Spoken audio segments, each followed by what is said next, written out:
조지 오웰 1984 3. Winston was dreaming of his mother. He must, he thought, have been 10 or 11 years old when his mother had disappeared. She was a tall, stylish, rather silent woman with a slow movement and magnificent pale hair. His father, he remembered, were vaguely dark and thin, dressed always in neat dark clothes.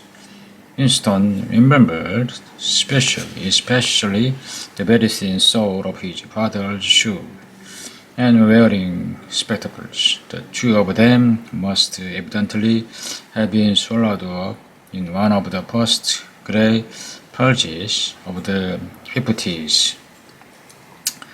At that moment, his mother was sitting in some place deep down beneath him, with his young sister in her arms. He did not remember his sister at all, except as a tiny, feeble baby, always silent, with large, watchful eyes. Both of them were looking up at him. They were down in some subterranean place, the bottom of a well, for instance, a very deep grave, but it was a place which, already far below him, was itself moving downwards. They were in the saloon of a sinking ship, looking up at him through the darkening water. There was still air in the saloon. They could still see him and hear them. All the while, they were still sinking down into the green waters, which in another moment must hide them from sight forever. He was out in the light and air while they were being sucked down to death. And they were down there because he was up here. He knew it, and they knew it, and he could see the knowledge in their faces. There was no reproach either in their face or in their heart. Only the knowledge that they must die in order that he might remain alive, and that this was part of the unavoidable order of things. He could not remember what had happened, but he knew he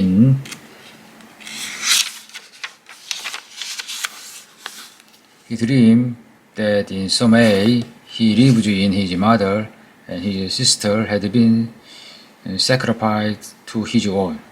It was one of those dreams which, while retaining the characteristic dream scenery, are a continuation of one's intellectual life, and in which one becomes aware of facts and ideas which still seem new and valuable after one is awake. The thing that now suddenly struck Wilson was that his mother's death, nearly 30 years ago, had been tragic and sorrowful in a way that was no longer possible. Tragedy, he perceived, belonged to the ancient time, to a time when there was still privacy, love, and friendship, and when the members of the family stood by one another without needing to know the reason. His mother's memory tore at his heart because she had died loving him when he was too young and selfish to love her in return, and because somehow he did not remember how she had sacrificed herself to a conception of royalty that was private and unalterable. Such things, she saw, could not happen today. Today there were fear, hatred, and pain, but no dignity of emotion and deep or complex sorrows. All this he seemed to see in the large eyes of his mother and his sister, looking up at him through the green water hundreds of phantoms down and still sinking. Suddenly, he was standing on short, springy top on a summer evening when the slanting rays of the sun glided the ground. The landscape that he was looking at recurred so often in his dream that he was never fully certain whether or not he had seen it in real world. In his waking thought, he called it the Golden Country. It was a world rabbit-bitten pasture with a foot track wandering across it, and a borehole here and there. In the ragged hedge on the opposite side of the field, the boughs of the elm trees were swaying very faintly in the breeze. Their leaves just stirred in dense masses, like a woman's hair. Somewhere near hand, though out of sight, there was a clear, slow-moving stream, where dance fair days were swimming in the pools under the willow trees. The girl with dark hair was coming toward him across the field. With what seemed a single movement, she tore off her clothes and flung them disdainfully aside. Her body was white and smooth, but it aroused no desire in him. Indeed, he barely looked at it. What overwhelmed him in that instant was admiration for the gesture with which she would throw her clothes aside. With grace and carelessness, it seemed to annihilate a whole culture, a whole system of thought, as though Big Brother and the party and the thought police could all be swept into nothingness by a single splendid movement of the arm. That too was a gesture belonged to the ancient time. Winston woke up with the word Shakespeare on his lips. The telescreen was giving forth an ear-splitting whistle, which continued on the same note for 30 seconds. It was note 7:15, getting up time for office workers. Winston wrenched his body out of the bed, naked, for a member of the outer party received only 3,000 clothing compound annually, and the suit of pajamas was 600, and seized a dingy singlet and a pair of shorts that were lying across a chair. The physical jogs would begin in 3 minutes. The next moment he was doubled up by a violent coughing fit, which nearly always attacked him soon after waking up.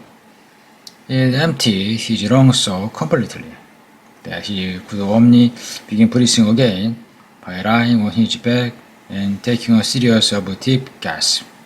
His vein had swelled in an effort of the cough, and the varicose ulcer had started itching.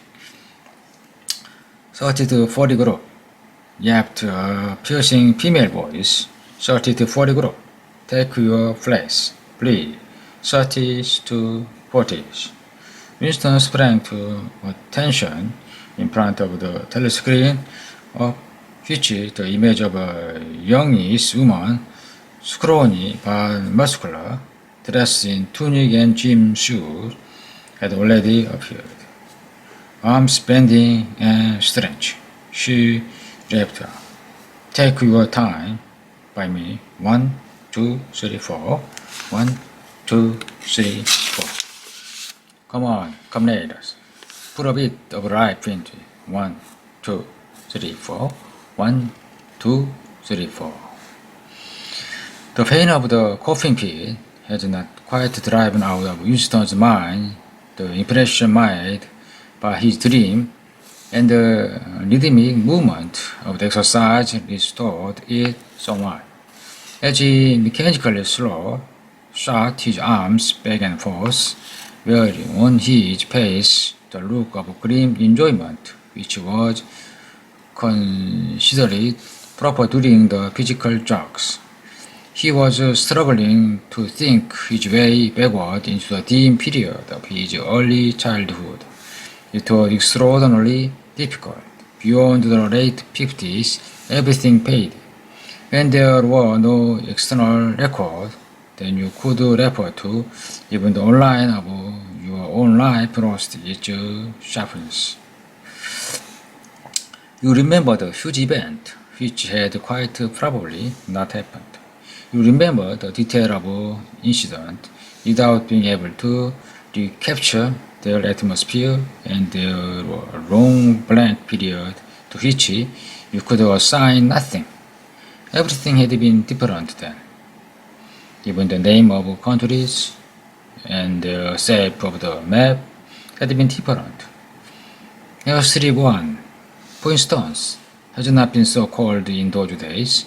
It had been called England or Britain, though London, he felt fairly certain, had always been called London.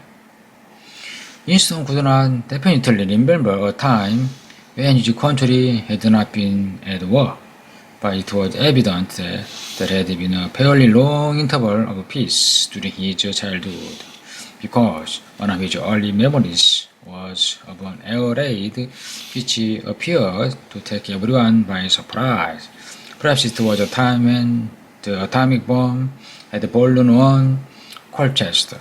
He did not remember the raid itself, but he did remember his father's hand clutching his own, and they hurried down into some place deep in the earth, round and round the spiral staircase which ran under his feet, and which finally, so weird his leg that he began whimpering, and they had to stop and rest. His mother, in a slow, dreamy way, was following a long way behind them. She was carrying his baby sister, but perhaps it was only a bundle of a blanket that she was carrying. He was not certain whether his sister had been born then. Finally, they had emerged into a noisy, crowded place which he had realized to be a tube station. There were people sitting all over the storm-flagged floor, and other people packed tightly together, were sitting on metal bunk, one above the other. Winston and his mother and father found